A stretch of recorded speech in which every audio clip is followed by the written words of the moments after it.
sakit atong ngipon, sakit atong sa mga lutahan pa diha, mapalit tag mga pain reliever, mauli-ulian nga nagkadali siguro, pero mabalik ra puna. Pero ang kamatayon, pinaka-strong, pinaka-nindot, katambang sa sakit. Kay ang tao matay, so mawa ang sakit. Oh, sakit matuod, gumatiyan ta. Pero, mawala na mga pila ka mga bulan. Matod pa sa Biblia, nakita sa Ginoo ang imong kahimtang, adunay mga tao nga iyang kuhaon, pinaagi sa kamatayon, aron dili siya makatsugakod sa grabing pag-anto sa umalabot nga panahon. Muna nga, di ta kasabot sa Ginoo ba nga, adunay kuhaon, nga mag-uol ang taong gikuha. Pero matay mahimo, kaya nagtanaw ang Ginoo sa natungdan, kaya kung dili siya kuhaon, o niya naa siya balatian, inig atake sakit, ikaw pong gabante atakihon sa ka. Mag-uol sa mga inig atake, guol kayo. Kung nga mahal na sa unay igsoon, nga didako ang tiyan, pagkadakos tiyan kay hubag nga tay. Kanang 5 kadupa, nahigdaan ko niya, inig atake sakit, muligid na siya. Kanang 5 kadupa, abot na inigligid niya. Oh. So, kami sang kapantay, kami gatanaw, muhilak po, kaya mag-uol lagi. Na sakit doon, nga mamatiyan ta, pero masugot sa dili, kana sakit, pero magkaanam nagkawala. Apan kung dili siya kuhaon o sa katuig nga masakiton siya, daghan tag problema, kwarta, panahon, uni ang atong kinabuhi, murag di makaagwa, di ta maghimutan, kaya natin masakiton. Muna nga, ang Ginoo, nagtanaw sa plano ana, o siya lang nasayod ng kaigsoon.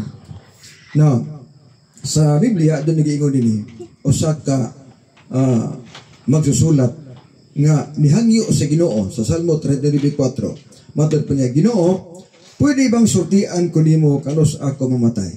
Adunay hangyo sa usa ka magsusulat, Salmista David, gusto siya nga masayod kanos asya mamatay.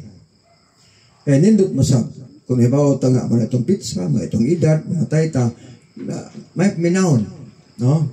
Pero sa pangutana sa ni Salmista David, wala gid mo tubag ang Ginoo diretso o direct na tubag nga mao ning edad ni mo David namatay ka, mao ning imong tuig, mao ning bulana, wa sa musulti diha. Apan kung atong paglion ang laing bersikulo, gitubag sa Dios sa lain nga pahina sa Biblia. Ingon ani, Salmo 90 bersikulo 10, nga karong panahuna kung moabot ka og 70 og 80, kana daw mga idara, mao na siya ang edad nga mga patyuno na. 70 80. Ningon ang bersikulo, kung adunay kabaskog sa panglawas, moabot pag 80 pataas pag yun. O naapay pataas kon himsog ang lawas na to. Unya di ta masakiton, kana daw 80, moabot ba nagdubinta, moabot ba nag usa ka gatos. O kanang 81 hangtod sa usa ka gatos, mo na siya ang mga bonus. Mga bonus na 70, dili pa na bonus pag 80. 80 kanang uno paingon sa gatos, mo na tuig nga mga bonus na. No. So pagpatong na tong 70 o di ba 69, magunahon na tadaan nga kung matuman ang bersikulo nako 70 mawa nako 1 year na lang. Oh, mo na yung Salmista David sa Salmo 90:10-12, Ginoo, tuluy ko sa pag-ihap sa akong mga adlaw sa akong kinabuhi ug tuig sa pagpuyo ning kalibutana aron ako makabaton og kasing-kasing nga magialabon. Kinahanglan daw kita nga mga buhi karon kabalota mo ihap sa atong edad. Kung kining atong edad dugay pa batang mamatay. Oh, example, imong edad 30, dugay pa na oy, napay 40 anyos kasi tamon. Oh, 30 pa ko. Okay pa niya. Kung di lang ko mabangga ang sikad. Di ba? Kung normal lagi ni, 70 na po kayo 40 years. Kung 80, na po kayo 50 years. So, magkwenta-kwenta kita. Pero sa akong edad, 66, murag, upat na lang katuig o batuman ang 70 na ko katuig.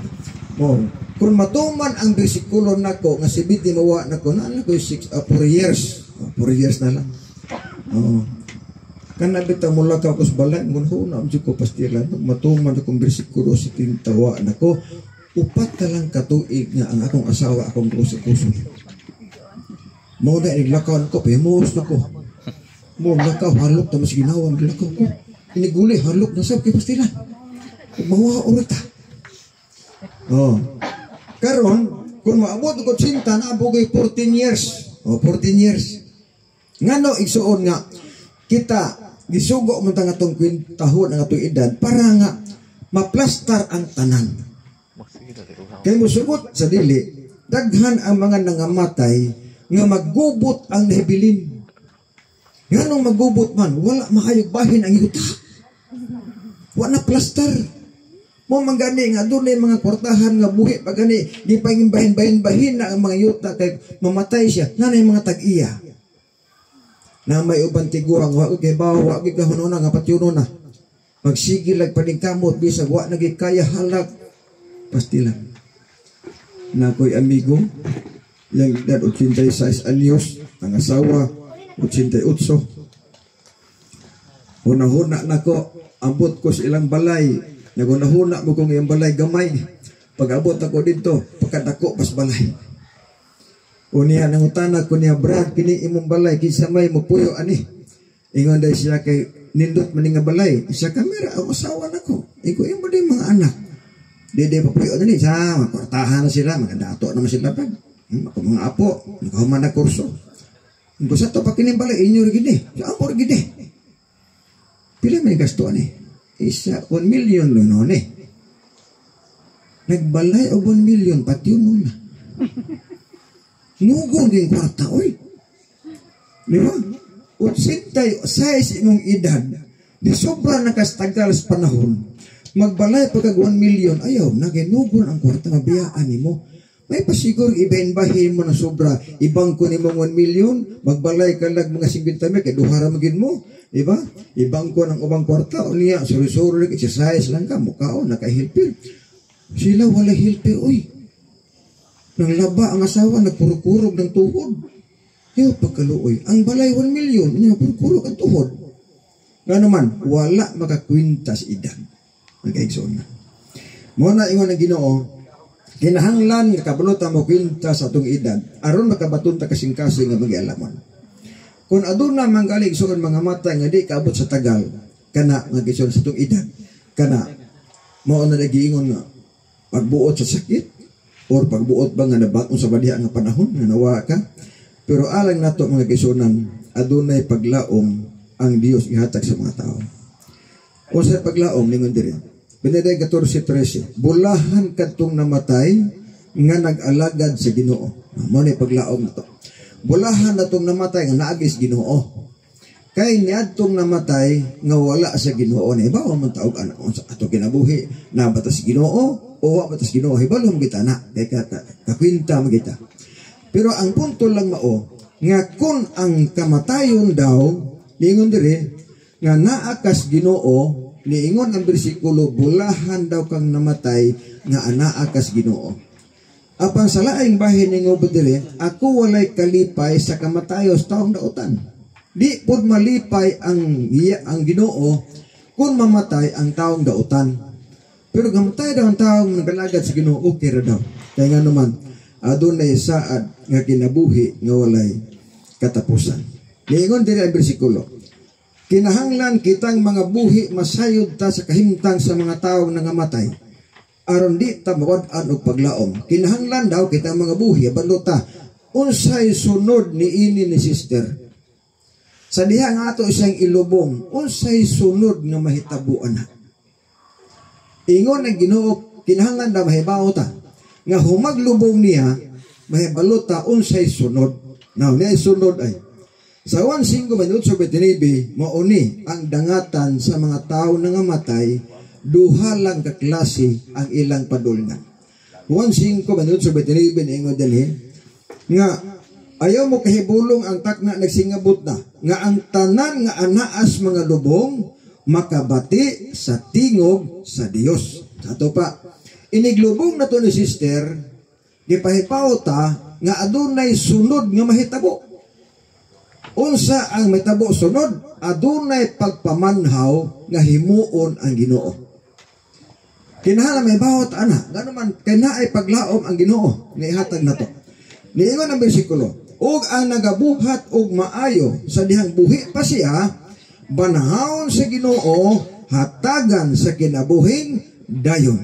Ato pa, ipahibaw tas Ginoo nga kung namatay daw ang tao nga nangalagad si Ginoo ug namatay siya nga naas Ginoo, banahawon siya hatagan sa kinabuhing dayon. Okay, ikaduha.